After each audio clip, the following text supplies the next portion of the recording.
Hey everyone, it's Keldek here, and we're finally back with another Dragonheir Silent Gods video. I'm bringing you huge news today. It's actually been out for a couple of days, but I've been a little busy, so I'm just getting to it now. This is major news for the game as a whole, as well as for new players and US players especially. We finally heard, from the developers after a long pause without any updates, any content, anything like that, and they've finally given us some information, so I'm just going to jump right into it and cover these changes, and we're going to talk about it. So let's go. Alright, it says here we got a letter from the developers. Dear Traveler, since its launch in September 2023, Dragonheir has received support and love from 10 million travelers worldwide. Your perseverance and feedback give us the confidence and motivation to make this game the best it can be. We deeply understand that many travelers have been dissatisfied with Dragonheir's lack of new content since December. I'd like to take this opportunity to communicate with all travelers about what has happened with Dragonheir over the past year and a half, and to talk about our plans moving forward. Changes. From late 2023 to early 2024, while we were still basking in the joy of Dragonheir's successful launch, various unexpected changes began to occur both within and outside our team, causing the development of new content to stagnate for nearly a year. After numerous efforts, it wasn't until the end of 2024 that Dragonheir was finally able to reconnect with players in most regions around the world. Issues and adjustments. The migration was a significant loss for both the project team and the players, but it also gave us an opportunity to examine ourselves. While migrating, we have also begun reflecting on and revisiting Dragonheir. We believe that for Dragonheir to perform better, we need to address the following issues. Too expensive. The $5 per summon price and the gacha design focused on a general pool with all heroes mixed together were too costly for most players. It was too expensive to obtain the heroes a player wanted, and even after 4 seasons, many players still couldn't assemble mainstream hero lineups to experience the joy of strategic gameplay. High learning curve for team strategies. In-game, we lacked guidance for hero team composition, requiring players to invest enormous effort into researching hero skills, equipment, and team synergies. For players with fewer legendary heroes, and finding effective team strategies was even more difficult. Lack of diverse gameplay. We introduced numerous challenge stages centered around team strategies. However, stages alone don't create a complete gaming experience. The game's modes still need adjustment and expansions. Some of the changes they're going to make. Significant price reductions. We hope that by lowering the cost of each summon, adding targeted banners, and setting more reasonable pity systems, most players will be able to assemble strategically viable teams. Streamlined progression. We want players to spend less time leveling up individual heroes and more time focusing on the core gameplay to have fun, selecting suitable heroes and using effective strategies to overcome stronger opponents. As a result, we've completely abandoned individual hero levels. All heroes now share a level, making them as close to ready to use upon summoning as possible. Combat system overhaul. With reduced prices and streamlined progression focusing players on team strategy enjoyment, we needed more accessible strategic gameplays that beginners could easily grasp and gradually master. To achieve this, we replaced our previous elemental affinity-based team building guide with comps, each with different effects. Through these strategies, we hope players will gradually understand each hero's abilities and discover unique approaches to tackle different bosses. Redesigned season gameplay. To address the combat needs to be fun issue, we focused on having fun content. As a seasonal game, the purpose of seasons shouldn't just be a new round of competition. We want each season to focus players on different core gameplay elements, so we planned various central mechanics, such as Alliance PvP and Alliance boss modes, as well as solo roguelike gameplay. We hope to continuously bring players new experiences. These features were first launched in the mainland China version and have proven effective. Now we finally have the confidence to synchronize the adjustments with the global version. Rebirth, global version challenges and plans. The reason we launched in mainland China first was because it was a completely new region, allowing us to adjust the game to its optimal state without interference from existing online data. Now, as we return to the global version, any modifications directly affect tens of thousands of online players, so we must proceed with caution. After careful consideration, we plan to restart Dragonheir's global version content updates and promotion strategy in the following ways. Season restart with synchronized content. We want all players to experience the proven content. Therefore, in the global version, we will restart seasons and updates, releasing new content according to the seasonal schedule and merging it with global versions. All players will start from Season 1, but user data will be retained. Due to significant adjustments to hero abilities and seasonal gameplay, after the new version update, all players will need to begin from the brand new Season 1. All players will start from Season 1, but user data will be retained. Due to significant adjustments to hero abilities and seasonal gameplay, after the new version update, all players will need to begin from the brand new Season 1. However, players will retain their heroes, artifacts, dragon crystals, worm arrows, dice, and skill scrolls. Your assets will not be lost, so please don't worry. Account valuation for veteran players with exclusive benefits. In addition to retaining all user data, before the official restart, we will launch an account valuation event for veteran players, returning your previous investments in the form of special rewards of the new version. Through this approach, we hope to express our sincere gratitude to the travelers who have continuously supported us by providing attractive rewards, and encourage you to spread the word, to reunite with your former battlemates to once again venture across the continent of Adenthia. Please follow upcoming community content for detailed rules.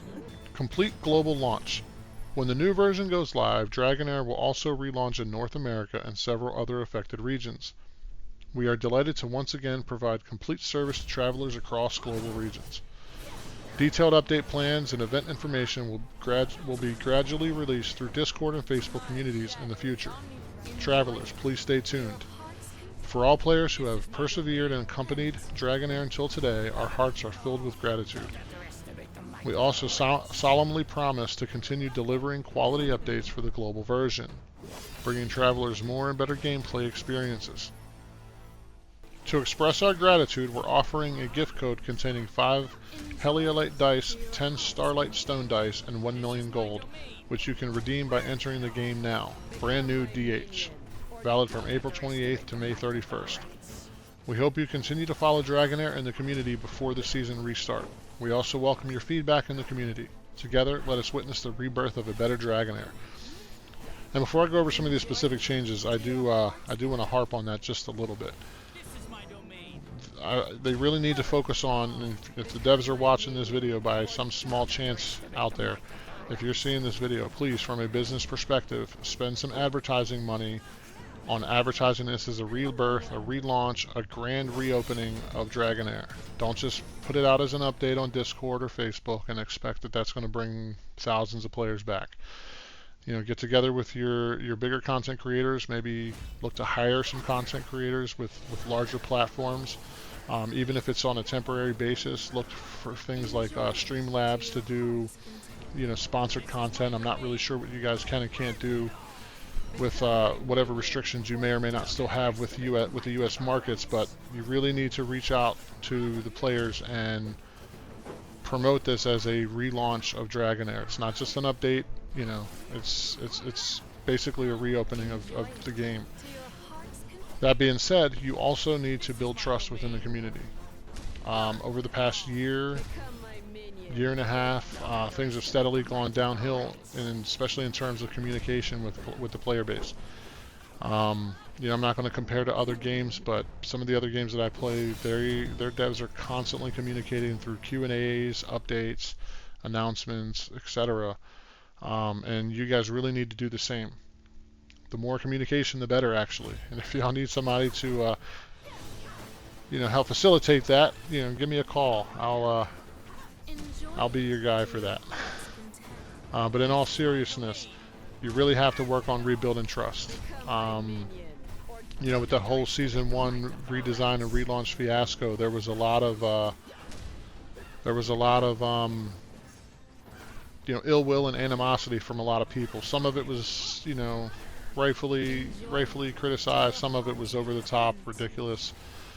Each person felt the way that they felt about that with the rewards and things that, you know, Season 1 players were getting. And, you know, there's some truth to the fact that, you know, veteran players and longtime supporters of the game were pretty much overlooked. You guys did do some stuff to rectify that after the fact, but yeah, you really have to work on rebuilding trust with players, especially people that, you know, supported you from the very start and, you know, continue to support you until now, but, you know, the ones that left after, you know, these Season 4 reruns that we, you know, were subjected to, and all the account closures and account deletions. I don't know if you guys still somehow have that data on your side, but, you know, at the end of the day, it's not the end of the world. You guys can recover from this and recover well and have a bright future if you make the right moves.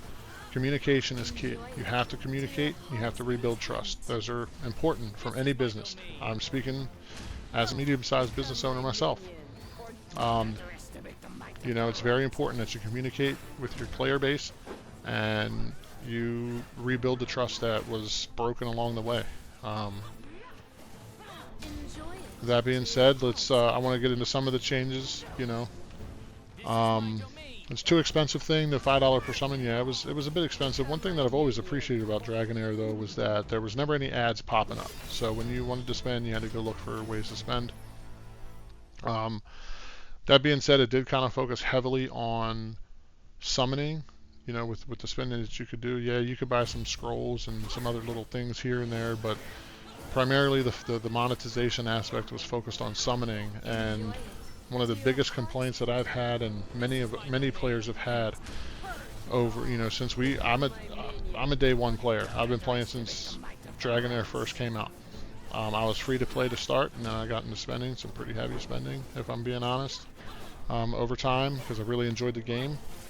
But at the end of the day, you know, the focus being solely on summoning has kind of been a problem, especially when other aspects of the game, such as, you know, stamina, aka bread, have been so hard to come by and so, you know, non-existent. It really comes down to, no matter how much you spend on summoning, your season can come down to who got better gear drops in a heavy RNG based gear system, which needs an overhaul too. I didn't see any of that mentioned, but I won't talk too much about that, because maybe that's something you guys are already doing and just forgot to mention it. I don't know. But the gear system, the drop system, the energy, you know, stamina system, those need some serious overhauls too. That being said, you know, getting rid of the hero leveling and stuff like that, that will kind of reduce some of the farming and energy usage or stamina usage that we have to invest to level heroes and, you know, get the upgrade materials and so on and so forth. But I still think that the gearing system needs a complete overhaul. Combat specific sets, I'm not saying that you have to make them like, you have to remove all the RNG, but let's be honest, a combat focused set shouldn't have healer substats on it. You know, things like that. The roles of the substats, it is what it is. But for me to get a combat set with I don't know, enlightenment as a main stat when it's for a crit and, you know, a non-derivative damage based hero, it's a waste. And I'll say 95 to 99% of all the gear that we get is just worthless. It's not usable in any content at any time for any reason. That in addition to that, you know, we're farming, you know, stage 9 dungeons for legendary gear, and we're still getting epic drops. We don't have enough resources to upgrade epic to legendary from gear, so there's zero reason, you know, at the highest stages of gear dungeons, there's no reason we should be getting epic drops. You know, things like that. The learning curve, I'm kind of on the fence about this. I'll have to see, you know, what the plan is for that, and how they, you know, how you guys plan on addressing the learning curve. I feel like a big part of that is you learn by experience and you learn by playing with other players. It's part of gaming in general, you know. When you first start a new game, you don't know anything until you start playing the game, and you learn as you go and you get better as you go. So I'll have to see what what you guys are planning to cover for that. Lack of diverse gameplay. I mean, there was some pretty diverse gameplay as far as, you know, the different areas that you could go to and different things you could do, but all of it came down to grinding for the end boss. You know, everything from the day one of the season, you started, you know, planning and grinding for end boss content, and that's all it ever really kind of was, because, you know, people want to get the end rewards. And speaking of end boss content, the whole quest line, you know, that leads up to that is kind of crazy, because it's everybody from the server needs to participate in this to get, you know, these buffs and benefits and stuff like that. But most people who are aiming for the top 50 or maybe even top 100 or top 200, you know, they're focusing on hitting 15 bosses every day. You know, that's what it comes down to. And as such, the whole server-wide aspect kind of takes a back seat, because the individual competition is taking precedence over everything else. So maybe you guys address that as well. I'll wait and see. I have not seen very much of or played the new Chinese version. So maybe you guys address that, and we'll see how that all goes. Price reductions, again, you know, the prices, that's fine, but also give us more ways to obtain stamina, especially if it's still going to be a farm heavy, you know, kind of grind out gear progression type thing. We need more stamina. Like, this game by far has the most stingy, I'll say, stamina system of any gacha game that I've ever played. And I've been playing gacha games all the way back to one called the original Game of Thrones mobile game. I think that was a gacha. Anyway, it was a very heavy spend heavy game. I can't remember if that was specifically a gacha or not, but either way, the stamina system needs some serious addressing. We need more of it, bottom line. Streamlined progression, you know, I like, this goes into the stamina thing, so maybe we'll have enough to get better gear. As a whole, as everyone, regardless of how much money they spend or don't spend. Being that you're getting rid of the whole level 1 to 100 thing, where it was ridiculous. You have to, you know, run Goblin, I don't know, 20 times for one level 100 hero or something like that, 15 times. So that's definitely a welcome change, but kind of at the same time, it does feel like you get rid of some of the progression stuff. So we'll have to see how everything goes. I don't know. Like I said, I haven't touched the mainland China version, so I don't know. Maybe these are good things and players won't notice. But I've never seen a game, personally, I've never played a game that doesn't have some kind of leveling system where you have to, you know, put resources into building up your heroes and stuff. As long as you don't do the same thing with skills and skill levels, I think that's fine, because there has to be something to work towards also. You can't just have everything from day one, and then you're going to have a very boring game if everything is given to you from the time you launch, you summon a hero. Moving on, though, the combat system overhaul. It sounds very interesting, replacing the affinity system with comps, but I'll have to see how that's implemented. I personally kind of like the affinity-based kind of thing. I do think it kind of sucked that it was, you know, 1 or 3 sets of affinities for an entire season, so you had to build your teams around those affinities. I mean, something else like, something like changing the affinities at different points throughout the seasons or for different content or something like that could work. But, you know, let's see what you guys are going to come out with the comps thing. You know, maybe that'll address some variety stuff and really give us some unique ways to play the game. When every piece of content is run by the same, heroes and stuff like that, like, it gets kind of old. Everybody's doing the same thing, and right now it's Rook. Rook is the hero to use, and we all know how that goes for most things. And yeah, so that's all I'll say on that. The redesigned season gameplay. I think it's kind of funny. To address the combat needs to be fun issue, we focus on having fun content. I'll have to kind of wait and see what you guys mean by that. The seasonal gameplay, I've always known that I've always seen that it would be a struggle to maintain a season-based gameplay, because at some point you're going to have a huge separation of players. And well, you already have that now. If a player starting today in Season 1 will never catch up to or be able to play with somebody in Season 4 unless you end up doing 4 reruns, and everybody that started today a year from now ends up being on the same servers with Season 1 people. But, you know, there's a lot that goes into that. So we'll see how you guys handle the season gameplay stuff. Make it be more about the game and playing the game than just chasing the end game boss and finishing first or top 100 or whatever, because that's what everybody's doing now. There's no, you know, fun to this. It's just a grind from day one of the new season or a season rerun. It's grind, you know, to the end boss, and that's it. It's all about the end boss and trying to get as many rewards at the end of the season as possible. You know, at least Season 1, it has a story, you know, a relatively decent story. Has some voice acting, which you guys got rid of more and more throughout Season 2, 3, and 4 and stuff like that. So, you know, we'll have to see how that goes. You know, I'm excited to see and hope that you guys nail it, you know. The Rebirth Global Version challenges and plans. I mean, a big part of why you did China, yeah, it was because it's a brand new territory for you guys, but also, I mean, it's a new market, so hopefully new monetization.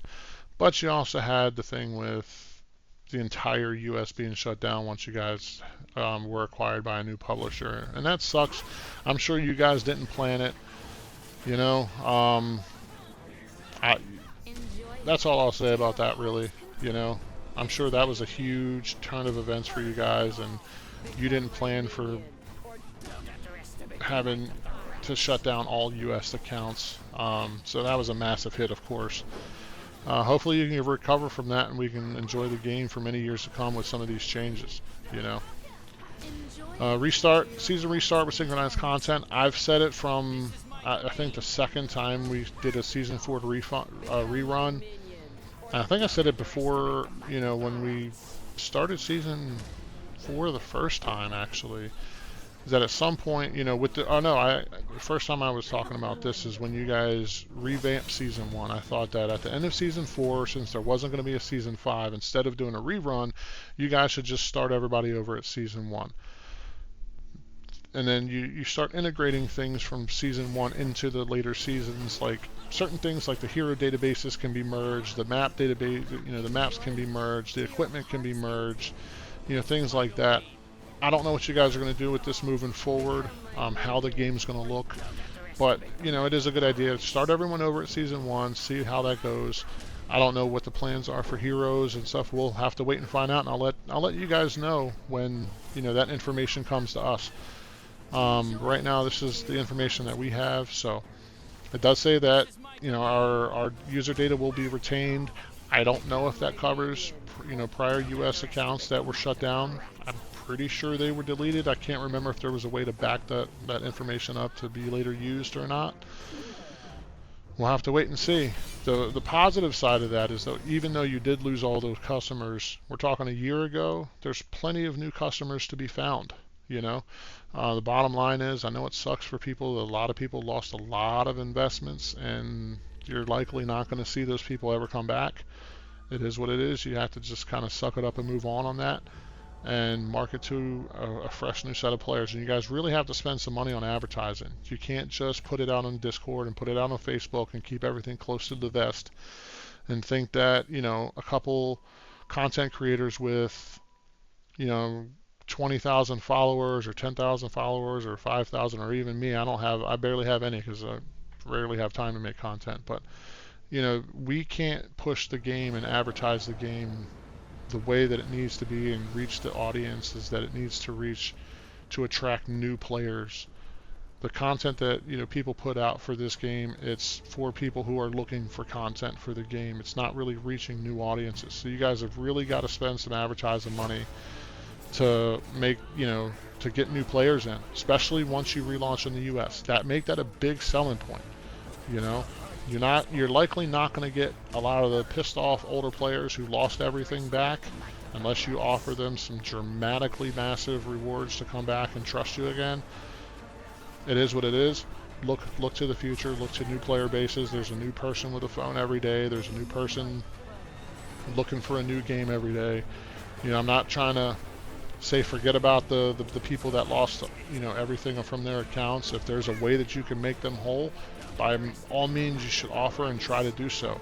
But at the same time, you have to focus forward and not back. And you know, that's just a standard business practice. You recognize your mistakes, you acknowledge your mistakes, you own them, and you work to rectify them through as many means as you can, while also looking ahead to the future. If you keep looking in the rear view, you're never going to get to where you're going. That's just from my personal experience as a business owner for the past 20 years. You know, other than that, you know, starting from season 1, it sounds like a welcome change. I mean, it is what it is. The account valuation, I don't know what you guys are going to really do with that, and what you mean by veteran players. Are you talking about people who are still playing today? Are you talking about people who lost their accounts from North America when that whole thing went down? Kind of need more information on that, so if you could provide that, and I'll let you guys know in Discord as well. But we need more info on that, and really need more details on what is gonna, you know, what that's gonna pertain, especially if we want to attract players, try to attract players to come back to the game after everything that's happened. Complete global launch. Again, I said this earlier. Focus on marketing this as a relaunch of Dragonheir. It's not an update. It's not, you know, a huge change. It's a relaunch. Because with all, you know, if all these changes are as significant as you're saying, which I do believe they are, you know, from the things that I have heard about the China version, market it as a relaunch, a brand new, you know, Dragonheir. Get it on the app stores, do press releases, you know, get some advertising going, and focus on that grand reopening of Dragonheir. That's how you have to sell it. It's not an update at this point. You know, we've gone too long without updates for it to just be simply an update. And I'm kind of rambling now, but you know, I'm just trying to give my input and my advice. And to older players who did lose all your accounts, and if you happen to see this video, look, I get it. I was lucky enough to have not created my account in the US, so I didn't lose everything. But man, I get it. I've spoken with some of you, you know, along the way when that all went down, and it's shitty. It really is. You know, I don't try not to curse, but it's really shitty what happened. A lot of people lost a lot of, you know, things that they spent a lot of money on. And you know, I don't know if you guys are willing to give them a chance and come back and see how they can rectify things, but you know, maybe they do, maybe they don't. I don't know. You know, I don't have any other information that any other content creator has. I will try to, you know, I will keep everybody updated as this whole thing goes forward, and you know, as we get new information. But right now, this is the info that we have, and hopefully we get some new info very soon. And you know, the communication gates have got to open. So one last thing I'll say before I get off of here: you have to keep the communication open. You have got to communicate with your player base. You have got to communicate with your content creators. You have to communicate. Communication is key. It's one of the most important things outside of development that you can do. If we're not hearing from you as a player base, a community, and as content creators, and so on and so forth, we worry. You know, especially everything that's happened. So again, if y'all need like a liaison or something to, you know, to bridge the gap between, you know, language barriers and things like that, hit me up. I'll translate. I'll get it out there. Whatever. I'll be a spokesperson. Whatever you want. You know what I mean? But, you know, again, all seriousness, you have to communicate.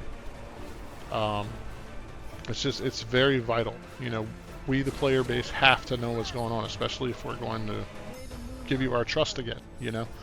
So I'll end it here. You know, some massive changes coming through, some exciting changes, and I really hope that this, you know, all spells out a bright future for Dragonheir.